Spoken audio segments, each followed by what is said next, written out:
RUU Mufti, langkah berani Kerajaan Anwar atau histeria tidak berasas?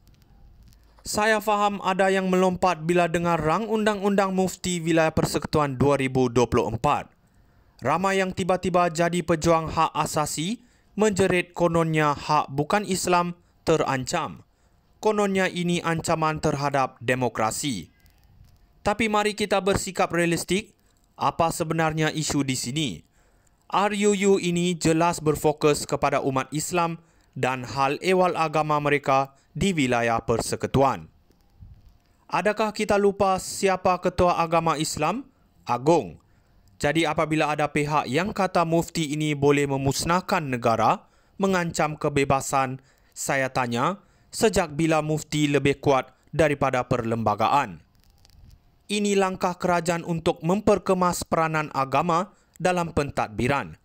Di mana salahnya jika ada pihak yang kata RUU ini untuk mengislamkan negara, itu satu paranoia yang tidak berasas. Dan jangan lupa kerajaan Madani pimpinan Anwar Ibrahim sentiasa menekankan keharmonian agama. Mana mungkin Anwar, seorang tokoh berpengalaman dan dihormati, akan membiarkan sesuatu yang menggugat keharmonian ini.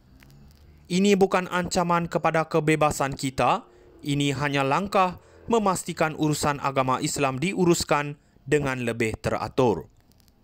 Kepada mereka yang skeptik, mari kita berikan ruang kepada perbahasan di Dewan Rakyat. Biar ahli parlimen kita membuat keputusan yang adil, bukannya membakar sentimen tanpa asas. Kita perlu matang, bukan terperangkap dalam histeria politik. Jadi tenanglah, ini bukan kiamat demokrasi, tapi satu lagi langkah berani kerajaan untuk memperkukuhkan pentadbiran agama Islam.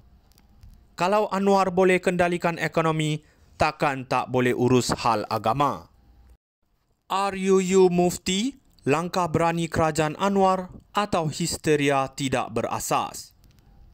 Saya faham ada yang melompat bila dengar rang Undang-Undang Mufti Wilayah Persekutuan 2024. Ramai yang tiba-tiba jadi pejuang hak asasi menjerit kononnya hak bukan Islam terancam. Kononnya ini ancaman terhadap demokrasi. Tapi mari kita bersikap realistik, apa sebenarnya isu di sini? RUU ini jelas berfokus kepada umat Islam dan hal ehwal agama mereka di wilayah persekutuan. Adakah kita lupa siapa Ketua Agama Islam? Agong. Jadi apabila ada pihak yang kata mufti ini boleh memusnahkan negara, mengancam kebebasan, saya tanya, sejak bila mufti lebih kuat daripada perlembagaan? Ini langkah kerajaan untuk memperkemas peranan agama dalam pentadbiran. Di mana salahnya jika ada pihak yang kata RUU ini untuk mengislamkan negara, itu satu paranoia yang tidak berasas. Dan jangan lupa kerajaan Madani pimpinan Anwar Ibrahim sentiasa menekankan keharmonian agama. Mana mungkin Anwar, seorang tokoh berpengalaman dan dihormati, akan membiarkan sesuatu yang menggugat keharmonian ini. Ini bukan ancaman kepada kebebasan kita, ini hanya langkah memastikan urusan agama Islam diuruskan dengan lebih teratur. Kepada mereka yang skeptik, mari kita berikan ruang kepada perbahasan di Dewan Rakyat. Biar ahli parlimen kita membuat keputusan yang adil, bukannya membakar sentimen tanpa asas. Kita perlu matang, bukan terperangkap dalam histeria politik. Jadi tenanglah, ini bukan kiamat demokrasi, tapi satu lagi langkah berani kerajaan untuk memperkukuhkan pentadbiran agama Islam. Kalau Anwar boleh kendalikan ekonomi, takkan tak boleh urus hal agama. RUU Mufti, langkah berani Kerajaan Anwar atau histeria tidak berasas? Saya faham ada yang melompat bila dengar rang Undang-Undang Mufti Wilayah Persekutuan 2024. Ramai yang tiba-tiba jadi pejuang hak asasi menjerit kononnya hak bukan Islam terancam. Kononnya ini ancaman terhadap demokrasi. Tapi mari kita bersikap realistik, apa sebenarnya isu di sini? RUU ini jelas berfokus kepada umat Islam dan hal ehwal agama mereka di wilayah persekutuan. Adakah kita lupa siapa ketua agama Islam? Agung.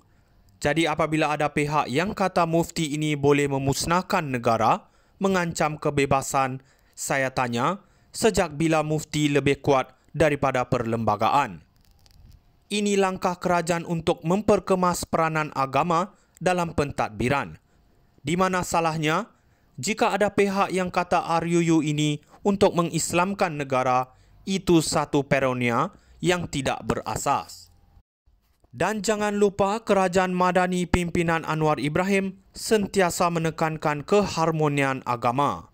Mana mungkin Anwar, seorang tokoh berpengalaman dan dihormati, akan membiarkan sesuatu yang menggugat keharmonian ini. Ini bukan ancaman kepada kebebasan kita, ini hanya langkah memastikan